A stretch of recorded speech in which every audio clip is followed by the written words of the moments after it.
السلام عليكم ورحمة الله وبركاته. النهاردة مع بعض فيديو جديد، تطبيق جديد. اهلا بيك يا صديقي في فيديو جديد. قبل اي كلام عايزة اقوله لك الحقيقة العملية عن اننا كبشر يمكن اول مرة تسمعها. النفس البشري بتطبعها بتمييل الرواهب في الروتين، وعقلنا دايما بيدور على المكافآت السريعة عشان يفوز هرمون الدوبامين اللي بيحس بالسعادة، يحسسنا بالسعادة.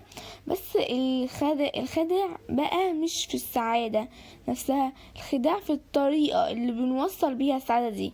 هكمل لك النص ده من الحقيقة دي في آخر الفيديو، ركز معايا دلوقتي. أهم تطبيقات في حياتنا، بص يا سيدي، احنا بقينا عايشين في زمن موبايل بقى حتة مننا. تطبيقات ABC ده مش مجرد ايقونات ملونة او ادوات فيها اللي بيسهل حياتك وبيخليك تنجز شغلك، وفيها بيسبب لك ويخرجك من مود الزهق. بس الشاطر هو اللي يعرف يختار التطبيق اللي يغير شكل موبايله ويخليه رشيق وفي نفس الوقت مسلي. ومن هنا جات الكلمة اللي احنا بنقول عليها، والتطبيق كاندلير لانشر. هو التطبيق ده يا صاحبي مش مجرد لعبة للنشر. لانشر يعني بيغير وجهة موبايلك بتاعتك بالكامل. الفكرة فيها انه بيديك ثمن واشكال متوسعة من العالم، الحلويات وسباقات ملونة. يعني بدل ما شكل الموبايل بتاعك تقليدي وممل، بيحاول يخلي فيه الوان وفيه حيوية اللي تفتح نفسك، ومعاه مميزات تانية بتخليك توصل التطبيقات بسرعة وسهولة. تستخدم التطبيق صح ازاي؟ موبايل بسيط جدا، موضوع بسيط جدا.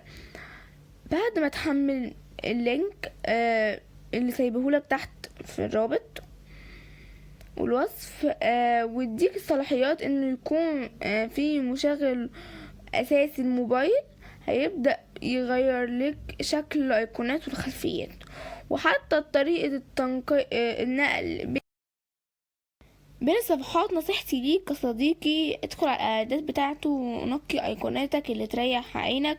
متحملش ثمانات تقيل على موبايلك وامكانيات محدودة عشان يفضل سريع معاك. مميزات والعيوب اراء الناس. عشان اكون صريح معاك وما اكدبش عليك، لازم اقولك ان المميزات والعيوب من الواقع تجربة الناس على بلاي ستور.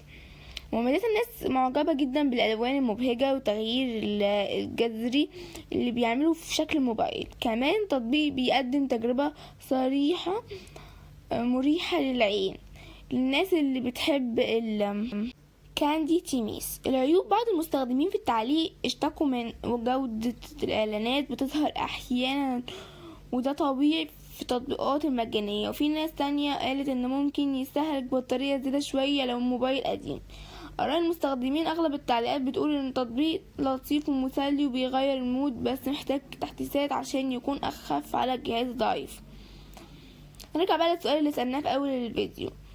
قلنا ان العقل بيدور مع المكافأة سريع، والنص التاني بيقولك ان العقل لو ما قالكش تغير دي في حاجات بسيطة زي شكل الموبايل او روتين يومك، هيبدأ يحس بالاحباط والملل. فانت يا صاحبي حاول دايما تجدد حتى لو بحاجات بسيطة زي التطبيق يغير شكل شاشة موبايلك. بس الاهم ما تخليش الموبايل يسرق وقتك من حياتك. ولو عجبك الفيديو ما تنساش تدوس لايك، وقولي في التعليقات اكتر زمن بتحبه لموبايلك. وما تنساش لايك واشتراك في القناة عشان احنا صحاب وخايف عليك. سلام يا صديقي.